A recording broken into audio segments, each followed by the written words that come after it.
Hello there folks, and welcome to the first of a series of videos we'll be doing where we look through the history of the Lionel Electric Train Corporation via their catalogs that they produced for their post-war period between 1946 and 1969. This is the first in the series, the 1946 catalog. Now before we begin, I just wanted to say that technically Lionel did produce a catalog in 1945, but it turned out to be just kind of like a 3-page pamphlet. It only had one set in it, which was like a little 3-car freight set and some pre-war items that they were looking to unload and things like that. It's extremely hard to find, and reprints of it are very expensive, and it's just something that would have took 60 seconds to look at. So we're going to start here with the 1946 version. Now here on the cover, we obviously start with the new items that were available in 1946, including the 38 water tower and the 671 turbine. And let's get into the catalog and take a look at what they were doing. Now, my version of the book is very well worn and stapled together, so I'll try to get the spreads put out as well as I can for you folks. Now, once we start taking a look at these catalogs, the system you'll kind of notice that Lionel followed for most of their history was their catalogs start with a 2-page spread about the Lionel Corporation and what their products entail and why their products are better than all their competitors and that sort of thing. And then it's followed by the cheaper O27 sets, and then the higher-end premium O-gauge sets and accessories and so on and so forth. Now, beginning at this first spread here, what we find interesting in the 46 catalog is that for the diorama shots they use to show off the products, they actually use the older T-rail track system that they introduced during the pre-war. Now, if you don't know what T-rail was, is that it was a premium track system that they developed just before the breakout of World War II, and they introduced it with like their semi-scale trains that they were trying to produce at that time. It was like a very realistic track system. The rails were shaped like actual railroad rail, and they bolted together with fish plates like actual railroad rail. It's a particularly rare system, and the handful of people that have collected enough of it these days to actually build a layout of it actually are very happy with it, and they say it's probably the best track system Lionel ever produced. And its inclusion in the catalog has always made me kind of wonder if there was a plan to reintroduce it post-war period that just kind of fell through, or if it was a matter of, they were doing these dioramas and the guy said, to his assistant, hey, go back in the warehouse and find me some track, and this is what he came back with. It'd be kind of interesting to see why that was included in these. Now, of course, we, have over here the classic father and son shot with the, overview of what's in the catalog for the year, which is mainly some pre-war stuff that they're trying to unload, mixed in with some new items. Of interest here, of course, this is the prototype for the 38 water tower that we'll talk about later in the video. And then, of course, you have the pre-war gantry crane, the 98 coal loader, that we'll see later on in the catalog.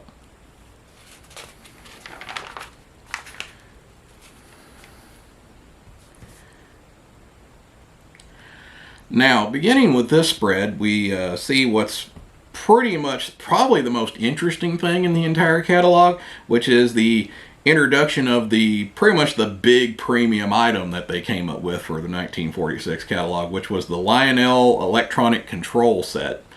And if you've never heard of this thing, I can't really blame you, because it's an exceedingly rare item, mainly because, one, they didn't make many of them, and 2 is the fact that nobody bought the thing. And that's kind of telling in that the fact that it stays in the catalog almost up until 1950, and there's kind of this idea that they're trying to dump the thing by that time period because no one's buying it. It was an exceedingly expensive set. It was $75 for this year, which translates to about almost $1,200. Now, the reason for that being is that it was a very technologically advanced set for the time period. Honestly, this is almost the primordial version of the DCC systems that we see today. What you got in this set was a special train set where each individual car and the locomotive had a set of radio receivers installed. And you got this control panel that was essentially a vacuum tube powered radio transmitter that would send different frequencies through the track to the train depending on what button you pushed. And depending on what button you pushed, you could control the direction of the locomotive, you could control the whistle, you could set the dump car off at any point on the track without the use of an uncoupler, and you could uncouple each individual car depending on what button you used anywhere on the track without an uncoupler. And like I said, they essentially figured out how to do this just like super early version of DCC, and they did it with vacuum tubes, which just blows my mind. Which just goes to show just how fast the technology progressed because of the war. You suddenly have just plethora of, electronics and technology that's suddenly available to the public, and Lionel wanted to show that off, and it's a very interesting product. It's just, I don't think that people were really ready. One, it was the price point, and two, I don't think people were kind of ready for it, in that it's kind of a little too advanced from, 6 years ago. The big technology was, oh look, you push a button and the whistle goes off in the tender. That was 6 years ago, and then suddenly you have this shoved in your face, and it's not compatible with anything else in the catalog. So I think they got a little too big for their britches on that one, and so you just kind of end up with this super rare set. I've never seen a complete one myself. I've seen bits and pieces of it, but some people have, and I've seen the control box come up from time to time. I'm sure in a few years that there's some guy has one stowed away in like his private collection that will get dumped back onto the market, and maybe someone can do a video about it at some point. But until then, it's just something that doesn't get very talked about because it simply can't find one out there. Now over here, of course, you see the selection and the, kind of promoting the new detailing that you see in the new plastic injection cars. Now, of course, Lionel had been experimenting with plastic injection pre-war in their like semi-scale cars that came along with the 700E Hudson. But that at that point was like a very premium item because it was such brand new technology, and of course the war allowed for this technology to become so commonplace and economical that they could introduce it to their regular trains, and they can suddenly start moving away from the tin plate items and kind of very toy-like items that they've been making during the pre-war era. And it's very obvious they were proud of that fact.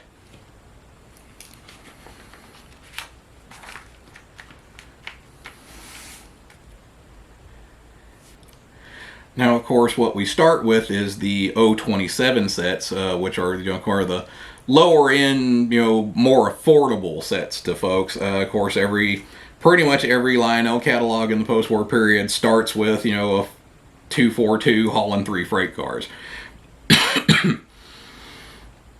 That's the very bottom of the barrel, like cheapest thing you can get set, and then of course they upgrade, and get better and better as you go through the catalog, and that's sort of the formula Lionel follows with all their catalogs through the entire post-war period. And then of course for 46 you see the introduction of the 221, which is the sort of attempt to make the Dreyfus Hudson from the New York Central Railroad. Of course, they used a 264 mechanism and not a Hudson mechanism for some reason. You also see, the kind of offloading of the tin plate passenger cars from the pre-war era. And I don't know if that's really a matter of the fact that they just had like a ton of them that they needed to get rid of, or it's a matter that they didn't really have like a mid-range plastic passenger car ready to go. They did have the really high-end Madison cars ready to go, but those were kind of in production towards the end of the pre-war period, right before the war broke out anyway, so they had those ready to go. Of course, the plastic streamline cars would get introduced a couple of years from them, so I think it's kind of half they had a bunch of them ready, and it's kind of that they were kind of fixing the tooling for the streamline cars that we would see later on that became so prevalent in the line. Other things you notice is that, they're kind of offloading some other pre-war items that they're mixing in with the new, like, plastic injection molded cars. Namely, like the pre-war crane car and the pre-war coal dump car, which they must have had a bunch of them lying around because they inserted them into a few sets and they kind of stick out like a sore thumb. Another item that you'll see used commonly is the pre-war Pensy caboose, which rides at the back of a lot of sets and kind of very obviously out of scale with the other new items in that it's a little bit smaller for the, gauge. But it's just a matter of, they had a bunch of them lying around, and of course you can only make so much new tooling per year. Speaking of which, a lot of it got concentrated into this item, which is the introduction of the S1 turbine from the Pennsylvania Railroad. Now this is the 2020 version, which of course is the 027 version of the engine. The 671 was the higher end O gauge version. Lionel was very proud of this new tooling, and that's pretty prevalent in the number of sets that it was added in, and it turned out to be an extremely popular engine for Lionel. It became an icon of the company, almost on par with the Santa Fe F3s, which is somewhat ironic in that this engine in the Lionel line outlasted the actual engine that it was based on, which turned out to be a complete mechanical flop. But that's kind of the irony of it.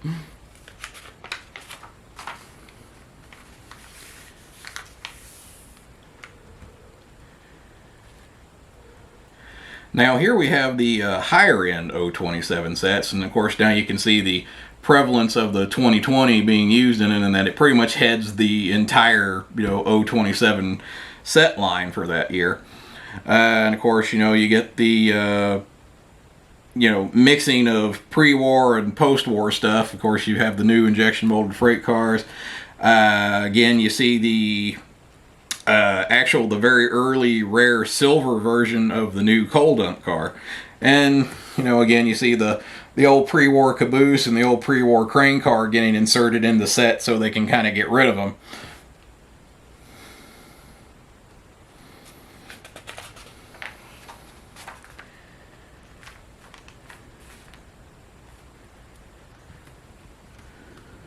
Now here we get into the higher end O gauge sets. Of course this is the introduction of the 671 turbine, which of course was the turbine for the O gauge line, and then the introduction of the sort of 262 engines that became prevalent for like the mid-range O gauge sets, things like that. And again, more of the mixing of the pre-war and post-war era with the plastic injection molded cars mixed with the pre-war kind of tin platey cars. This photo here kind of shows just how kind of out of scale that the two eras kind of mixed together, and it's kind of funny looking. And then of course you get your higher end O gauge sets powered by the 671, which includes the Madison car sets and the the really nice work train set that everybody liked from that era.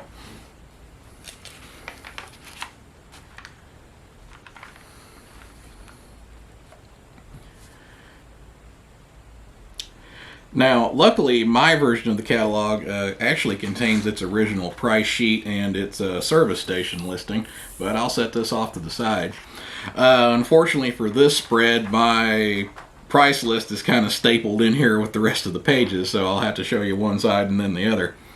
Now, of course, what you see here, what's interesting on this page is the introduction of the 726 Berkshire, which, again, another iconic piece for the Lionel company.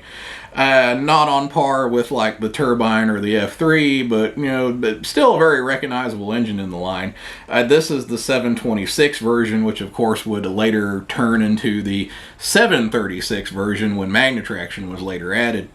Now, of course, the Berkshire engine is kind of iconic in that it's one of the few pieces that pretty much just stayed in the post-war line, all from one end to the other. It's introduced here and then it lasts way into the 1960s. Now the biggest interesting thing on this page is the 703 Hudson. Now if you've never heard of that, there's a reason, because they never made it.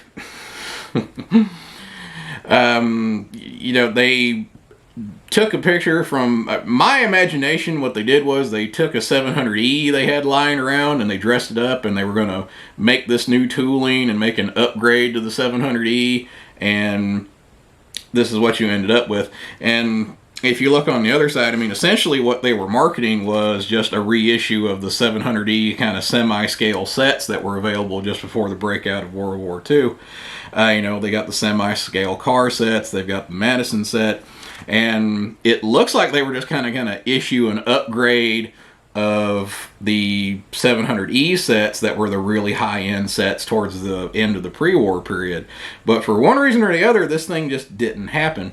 And it even says this on the price list, like these two sets are listed as not to be produced in 1946. So there was a plan to do it, and then for some reason it just kind of fell through. I don't know if it was like a cost issue or a problem with the tooling, but you wouldn't see a Hudson again in the Lionel line until the introduction of the 773 some years down the road.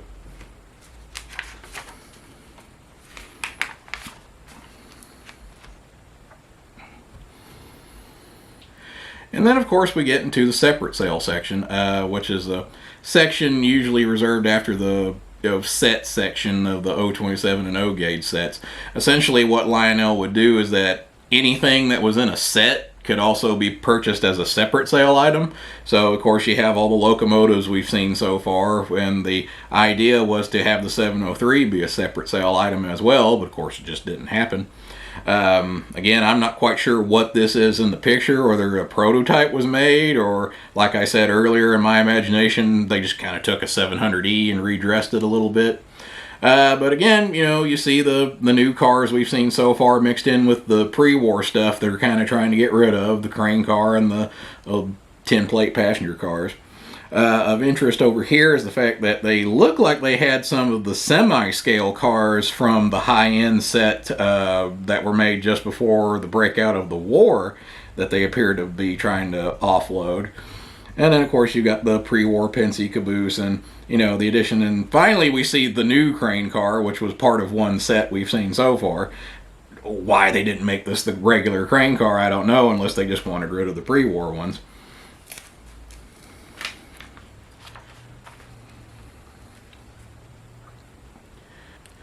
And now here we get into the accessory section. Now, obviously, for this particular year, what they were looking to do was kind of offload a lot of the pre-war accessories they had left, along with a couple of new introduced items. You see the classic, you know, Brascule lift bridge from the pre-war era. You see the tin plate version of the 45 Gateman. Of course, the Gateman is another one of those iconic pieces that, you know, just stayed in the line in one version or the other pretty much through the entire post-war period. And then you have the original version of the 182 gantry crane, which would get updated next year with a new plastic cab to make it look more realistic and kind of get rid of this sort of toy pre-war look. And, you know, you have the 98 coal loader still in the line, the old tin plate stations, some of the girder bridges, the block signals and stuff that were around since the pre-war period. Now, of course, the two new interesting items are the introduction of the new log loader accessory. I've never personally had one. The thing's huge and you can't fit it on a layout and they're hard to come by, so I have very little experience with it. Now, however, the most interesting item on this page is the introduction of the number 38 water tower.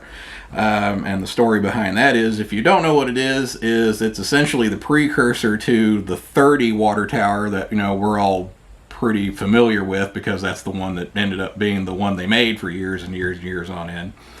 The difference between the 30 and the 38 is that the 38 was considerably more complicated. It actually had a double wall translucent tank, and it had a water pump inside of it. And what you would do is you would fill that gap between those walls with water, and the pump, when you activated the water tower, would actually pump the water into a reservoir below the roof, and it would give the illusion that the water level in the tank was draining into a waiting tender. And I actually have one of these, and it's working, and it's a very impressive illusion for a 1946 accessory. The problem they had with them was that they didn't really understand the science of plastics yet. They were still learning things like that. And the issue with the 38 turned out to be that the plastic that made the translucent walls and the plastic for the hoses inside of it were somewhat incompatible in that they melted each other when they touched. So essentially this thing would melt, the guts of this thing would melt itself down, and you had bits and pieces of it that would break off. You had an issue with the impeller motor that pumped the water around, and that the packing for it wasn't quite tight, so when you ran the motor it leaked water down onto the base and things like that. And it just had a lot of issues, and it eventually got rebuilt with the pump removed, and it became the number 30 water tower that we all know today.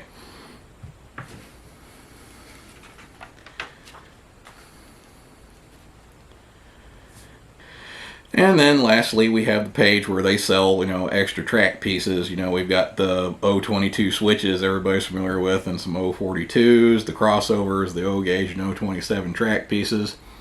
And of interest here is that we actually have an advert for Model Builder magazine, which would essentially is the precursor to Model Railroader, and that's kind of what it would turn into later on. And then we have the, chemistry sets that Lionel tried to produce for a couple of years during this period. Not quite sure if these were actually a product of Lionel or they licensed them from someone and put the Lionel name on them, like when they bought, Porter Chemicals later in the 60s. Not big sellers. You don't see them these days anywhere. Of course, they weren't meant to last very long. And then on the last page we have more of the dioramas. We have the either what is the prototype for the 703 we mentioned earlier, or it's a 700E kind of dressed up to be the 703 with the Madison set. And again, more dioramas done with the old T-rail. And that's the 1946 catalog. So join us again when we look at 1947.